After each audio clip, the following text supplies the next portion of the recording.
Dhe ju keni treguar qartësi dhe kuraj, dhe për këtë të përshëndesim të gjithë në këtu, pas një përjashtim, dhe le të mbeten dy kombet tona të vogla, por të mëdha në shpirt, të lidhura për jetë, jo vetëm nga historia, për ta mbajtur njerëzimin njerëzor. Faleminderit, kryeministër. Edi Rama ishte në Izrael në një vizitë historike, por edhe spektakolare njëkohësisht, sidomos fjala e tij në parlamentin e Izraelit ishte mbreslënse dhe kalkuluar mjeshtërisht. Dihet se lobi financiar që dirigjohet nga Izraeli mbretëron botën. Në SBA, bankat janë kryesisht në duar izraelitësh dhe paraja drejton Amerikën, kurse Amerika drejton botën.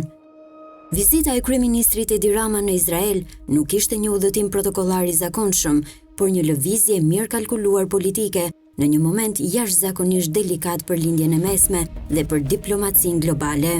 Kryeministrit izraelit i duhej Edi Rama, por edhe Ramës i nevojitej shumë misia me Netanyahun, i cili është shumë i afërt me presidentin Trump. Në plan të parë, vizita sinjalizon pozicionimin e qartë të Shqipërisë në krah të Izraelit, në një kohë kur shumë vende europiane po përpiqen të mbajnë qëndrime të balancuara ose të paqarta, disi edhe armiqësore me kryeministrin izraelit. Takimi dhe vlerësimet publike nga kryeministri izraelit Benjamin Netanyahu ndaj Ramës, sidomos theksi mbi kurajon morale të Ramës, nuk janë rastësore. Ato tregojnë se Tirana zyrtare perceptohet në Tel Aviv si një partner politikisht i besueshëm, jo thjesht si një mik formal. Ti qëndron mbi të tjerët dhe nuk e kam thjesht në kuptimin fizik, por në kuptimin moral, u shpreh Netanyahu, duke marrë duar trokitje nga të gjitha krahët e sallës në parlament. Po kështu kemi një mirëkuptim që shkon përtej interesave, por në ndjesën më të thellë të simpatisë njerëzore, njohim që ka një themel afërsie e vllazërimi midis dy popujve tanë, e dua të them edhe një bazë vllazërimi midis të dyve prej nesh. Një vlerësim i jashtëzakonshëm për Edi Ramën, e kjo e thënë nga njeriu mik i Donald Trump, Shqipëria është ishulli i paqes në oqeanin e së keqes, theksoi kryeministri izraelit. Në fund, kreu i qeverisë izraelite shprehu gatishmërinë për të thelluar bashkëpunimin me Shqipërinë në fusha kyçe si siguria, lufta kundër terrorizmit, teknologjia, reforma tregtare dhe turizmi. Jemi gati t'ju ndihmojmë me çdo gjë. Izraelitët e dinë çfarë zgjedhin dhe kanë njohur Shqipërinë si një destinacion turistik të shkëlqyer.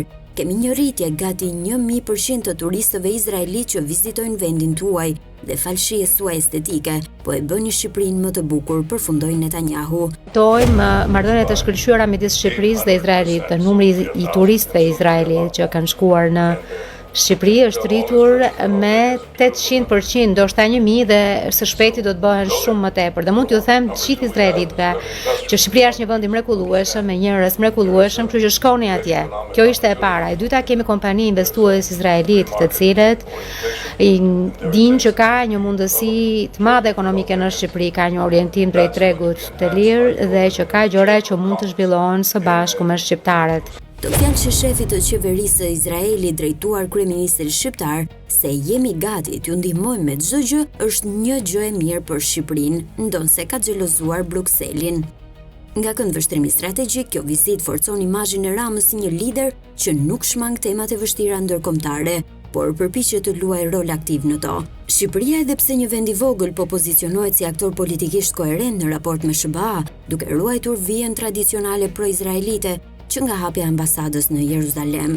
Në planin diplomatik më të gjerë, vizita i shërben edhe kredibilitetin ndërkombëtar të vetë Edi Ramës, i cili prej vitesh kërkon të projektohet si një figurë politike me peshë përtej Ballkanit.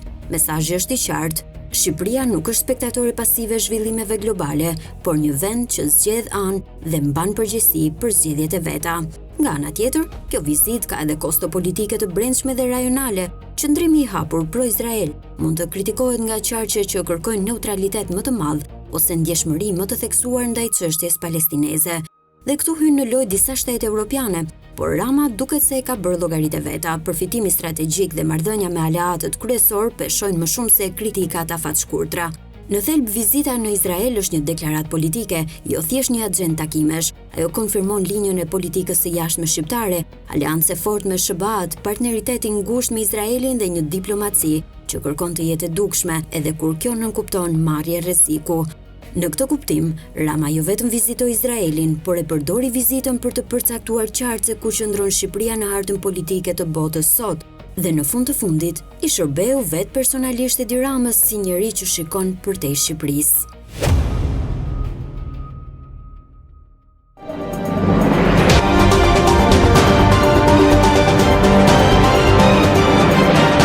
Editoriali Koha Jon.